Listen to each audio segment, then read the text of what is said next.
India में पानी simple चीज नहीं है। ये या तो टाइटैनिक बनाता है या सहारा डेजर्ट। मुंबई में अभी प्रोलॉन्ग्ड रेन्स की वजह से रेड अलर्ट है। स्कूल्स बंद, ऑफिसेज बंद, ट्रेन्स तक डूब रही हैं और विलेजेस इवैक्यूएट करने पड़ रहे हैं। लेकिन कुछ ही महीने पहले महाराष्ट्र के विदर्भा और मराठवाड़ा रीजन में ड्रॉट अलर्ट घोषित किया गया था। सूखा पड़ा हुआ था भाई। लोग जो टैंकर के लिए लाइन में खड़े थे आज रेस्क्यू बोट्स का इंतजार कर रहे हैं। और ये सिर्फ महाराष्ट्र की कहानी नहीं है, इंडिया के दूसरे स्टेट्स पर पैटर्न लगभग वही मिलता है। कर्नाटका में मई 2025 में ड्रॉट वार्निंग्स थी और अब अगस्त में हम्पी रीजन के मॉन्यूमेंट्स तक फ्लड में डूब गए हैं। यहाँ या तो बारिश इतनी होती है कि मछली भी रोड पे चलने लगे, या गर्मी इतनी कि पानी टैंकर भी आईसीयू में चला जाए। और बीच का बैलेंस वो क्या होता है, वो तो वेदर ने कभी सीखा ही नहीं। रिपोर्ट्स के हिसाब से इंडिया के 85% से ज्यादा डिस्ट्रिक्ट आज फ्लड या ड्रॉट के रिस्क में हैं। मतलब हर 10 में से 8 डिस्ट्रिक्ट या तो डूबते हैं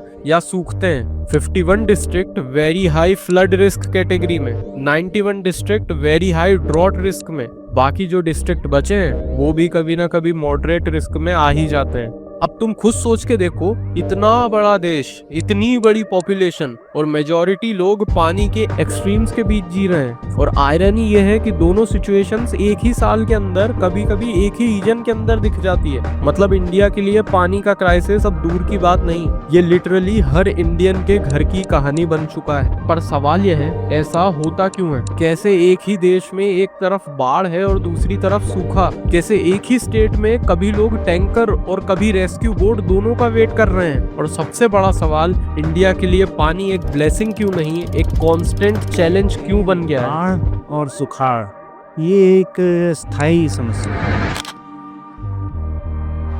पंजाब के फतेहगढ़ साहिब डिस्ट्रिक्ट का पैटन गांव, वहां के लोग बोरवेल चलाते रहे पर नीचे से पानी के बजाय हवा निकलती रही। दिन भर पंप चला लो, एक बूंद तक नहीं आती। गांव के बुजुर्ग सोशल मीडिया पे अपील करने लगे नया बोरवेल बनवाने की, क्योंकि पुराना तो कब का सूख गया। ये कोई अलग कहानी नहीं है। पंजाब, हरियाणा, महाराष्ट्र, हजारों गांव में बोरवेल आज डेड इन्वेस्टमेंट बन गए हैं। क्यों? क्योंकि हमने जमीन के नीचे का पानी इतना ज्यादा खींच लिया है कि रिचार्ज होने का टाइम ही नहीं दिया। हर साल इंडिया लगभग 250 cubic kilometre ground water extract करता है। 250, दुनिया में सबसे ज्यादा। लेकिन मॉनसून के टाइम जो पानी फ्लड बनकर बह जाता है उसे जमीन के नीचे दोबारा भेजने का प्रॉपर सिस्टम बनाया ही नहीं। इससे क्रिएट होता है ग्राउंड वाटर पैराडॉक्स।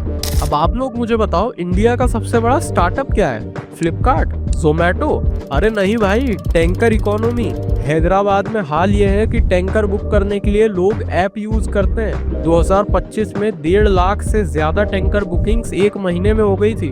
और पैसा, एक मिडिल क्लास फैमिली को महीने का 2000 से 4000 तक सिर्फ टैंकर के लिए देना पड़ता है। मतलब घर का मेंबर जिम ज्वाइन करे ना करे, टैंकर का सब्सक्रिप्शन पक्का होता है। और जहां टैंकर की कीमत में 80% तक इंक्रीमेंट देखी गई है। मतलब जो टैंकर पहले 2500 में मिलता था अब 4.5 तक चला गया है। और इस सब के बाद भी सबसे बड़ा कल्प्रिट हम सब जानते हैं, क्लाइमेट चेंज और मॉनसून का बदलता पैटर्न। पहले बारिश रिलेटिवली स्प्रेड आउट होती थी, अब एकदम शॉर्ट बर्स्ट में रिकॉर्ड तोड़ गिरती है। मतलब 3 दिन में 1 महीने जितना पानी। और जब बारिश नहीं होती तो पूरे हफ्ते तक बादल भी नहीं दिखते। प्रॉब्लम ये भी है कि ज्यादा बारिश उन्हीं जगहों पर होती है जहां इंफ्रास्ट्रक्चर उसे संभाल नहीं पाता। तो कहीं फ्लड, कहीं ड्रॉट और बीच में टैंकर माफिया। यह है इंडिया की पानी की आयरनी, जहाँ एक तरफ लोग अपनी जान बचाने के लिए बोट चाहते हैं और दूसरी तरफ पानी खरीदने के लिए EMI प्लान। लेकिन जो हम सोचते हैं वो सिंपल है, ज्यादा बारिश मतलब फ्लड्स, कम बारिश मतलब ड्रॉट। पर असली स्टोरी थोड़ी सी अलग है। रिसेंटली चेन्नई के विरुगंबक्कम कैनल को ही ले लो, 6.5 किलोमीटर्स का वाइटल स्टॉर्म वाटर चैनल है।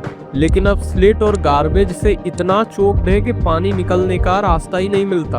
Can you imagine 6.5 kilometres? Delhi में भी देख लो, वजीराबाद के बाद यमुना फ्लड प्लेन पे मेट्रो, कास्टिंग यार्ड और रोड्स बन गए। फ्लड प्लेन का नेचुरल कॉरिडोर ब्लॉक होने की वजह से पानी जहां जाना चाहिए था वो रास्ता ही नहीं रहा। पर ये सब मैं आपको क्यों बता रहा हूँ? तो सोचो, बारिश आई, पानी गिरा, अगला स्टेप होना चाहिए था ड्रेन में घुसना, नदी तक पहुंचना। लेकिन पहले ही गेट लग गया। प्लास्टिक, मिट्टी और तोड़फोड़ का कचरा, नाला आधा हो गया क्योंकि पीछे बिल्डिंग बन गई। अब बेचारे पानी के पास ऑप्शन क्या था, घुस गया रोड और घरों में। पर अगर इतना ही पानी है हमारे पास कि फ्लड्स आ रहे हैं तो सूखा क्यों पड़ता है? पुणे के चिखाली एरिया में नए कॉलोनीज बन गए, बहुत अच्छी बात है, डेवलपमेंट हुआ है। बट पहले वहीं खाली जमीन थी, मिट्टी पानी को अंदर ले लेती थी। अब वही जमीन टाइल्स और पक्के सड़क से ढक गई, रेन वाटर को नीचे जाने का चांस ही नहीं मिला। रिजल्ट, पिछले समर बोरवेल डेड हो गए। दिन भर लोग टैंकर का इंतजार करते रहे, जैसे मुंबई में लोग लोकल ट्रेन का वेट करते हैं। मतलब पैटर्न लगभग सेम है।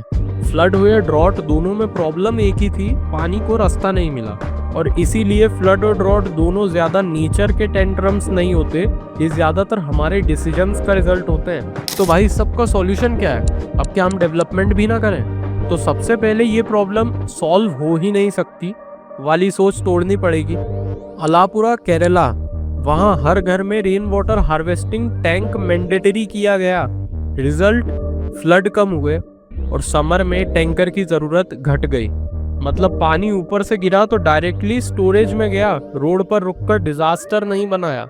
राजस्थान के अलवर डिस्ट्रिक्ट 1980s में राजेंद्र सिंह ने जोहाद यानी पॉन्ड्स बनाए। आज वही डेजर्ट लाइक रीजन के गांव में ग्राउंड वाटर वापस आया, वेल्स रिचार्ज हुए और फार्मिंग पॉसिबल हो गई। मतलब ड्रॉट का परमानेंट इलाज सिर्फ बारिश को पकड़ना था। चेन्नई 2019 के बाद गवर्नमेंट ने रिचार्ज वेल्स का कैंपेन चलाया। अब हर कॉलोनी के अंदर रिचार्ज पिट्स लग रहे हैं, इसीलिए बारिश का पानी ग्राउंड के अंदर जा रहा है, बोरवेल में वापस मिल रहा है। और सबसे बेसिक पर सबसे इग्नोर्ड सॉल्यूशन, ड्रेनेज और प्लानिंग।